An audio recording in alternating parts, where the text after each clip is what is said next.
Hello friends, welcome back to my YouTube channel. इस video में हम पढ़ने वाले हैं क्लास 6 ज्योग्राफी का chapter number 1 the earth in the solar system.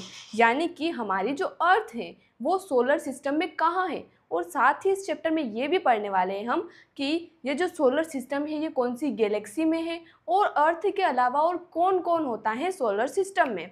सो बिना किसी देरी के शुरू करते हैं। सबसे पहले हम पढ़ेंगे सेलेस्टियल बॉडीज़। सेलेस्टियल बॉडीज़ क्या होती हैं? जितने भी ऑब्जेक्ट हमें स्काई में चमकते हुए दिखाई देते हैं वो सभी क्या हैं? सेलेस्टियल बॉडीज़ हैं। It include sun, moon, stars, planet, जितनी भी चीज़ें हैं जो हमें शाइन करती हुई दिखाई देती है, whether it is in the day और in the night.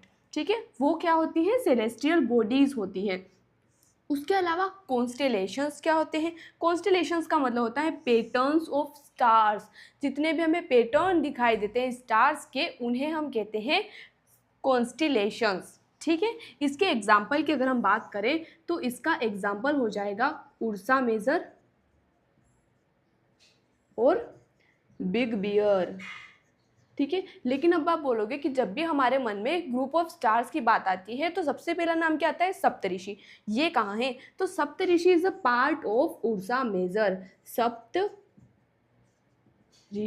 Saptarishi Ursa Major का ही एक पार्ट है। ठीक है, इसके बाद आते हैं एस्टेरॉइड्स। एस्टेरॉइड क्या होते हैं? Tiny bodies moves around the sun. यानी कि प्लैनेट्स के अलावा भी कुछ ऑब्जेक्ट होते हैं जो सन के अराउंड मूव करते हैं, उन्हें हम कहते हैं एस्टेरॉइड्स। और ये कहाँ पाए जाते हैं? मेनली मार्स एंड जुपिटर के बीच में, जिसे हम एस्टेरॉइड बेल्ट कहते हैं। ठीक है, इसके बाद मीटेरॉइड्स। मीटेरॉइड्स क्या होते हैं? ये स्मॉल पीसेस ऑफ रॉक्स होते हैं। यानी कि अब आप बोलोगे कि इनमें एस्टेरॉइड और मीटेरॉइड में डिफरेंस क्या है, तो एस्टेरॉइड के मुकाबले मीटेरॉइड छोटे होते हैं और एस्टेरॉइड से ही टूटकर बनते हैं मीटेरॉइड्स जो रॉकी ऑब्जेक्ट होते हैं। ठीक है, इसके बाद मून।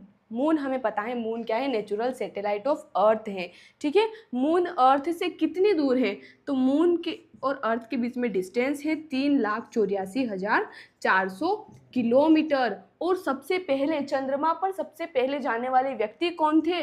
Neil Armstrong. जो कि कब गए थे? नील आर्मस्ट्रॉन्ग कब गए थे? 20 जुलाई 1969 को नील आर्मस्ट्रॉन्ग गए थे चंद्रमा पर। ठीक है, अब आप कमेंट में ज़रूर बताएं कि भारत से कौन चंद्रमा पर गया था सबसे पहले।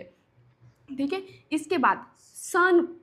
सन हमें पता है सन इज अ स्टार। सन एक स्टार है जिसकी खुद की हीट होती है और लाइट होती है और वो इमिट करता है अपनी हीट और लाइट, और इसी की वजह से बहुत सारे स्टार्स और प्लैनेट्स शाइन करते हैं। ठीक है, यहाँ तक बात क्लियर है।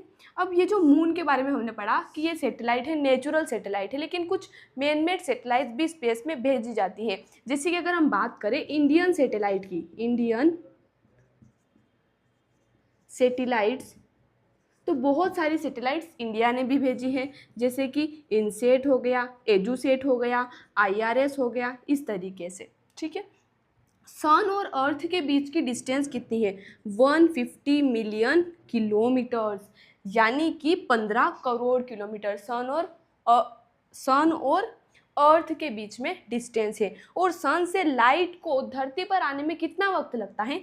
8 मिनट। ठीक है, जैसे स्पीड ऑफ लाइट क्या होती है? 3 × 10⁸ मीटर पर सेकेंड। तो 8 मिनट लगते हैं सनलाइट को धरती पर पहुंचने में। ठीक है, तो ये सभी ऑब्जेक्ट हमने पढ़े। अब हम पढ़ने वाले सोलर सिस्टम क्या होता है। तो सन, प्लेनेट, सैटेलाइट्स, एस्टेरॉइड एंड मीटेरॉइड, ये सब मिलकर क्या बनाते हैं? सोलर सिस्टम बनाते हैं। सोलर का मतलब होता है रिलेटेड टू सन, यानी कि सोलर सिस्टम जिसे हम सौर परिवार कहते हैं उसमें हेड कौन होता है? सन होता है, जिसके अराउंड सारे प्लैनेट्स जो एस्टेरॉइड, मीटेरॉइड, सैटेलाइट सभी मूव करते हैं। ठीक है, इसके बाद जो प्लूटो है, अभी वर्तमान में 8 ग्रह हैं, लेकिन 2006 से पहले प्लूटो भी एक प्लेनेट था, लेकिन इंटरनेशनल एस्ट्रोनॉमिकल यूनियन ने प्लूटो को ड्वार्फ प्लेनेट की कैटेगरी में डाल दिया अगस्त 2006 को। ठीक है, तो हमने यहाँ पर क्या समझा कि जो यूनिवर्स है वहाँ पर बहुत सारी गैलेक्सीज हैं, और हमारा सोलर सिस्टम जिस गैलेक्सी में है वो कौन सी गैलेक्सी है? मिल्की वे गैलेक्सी।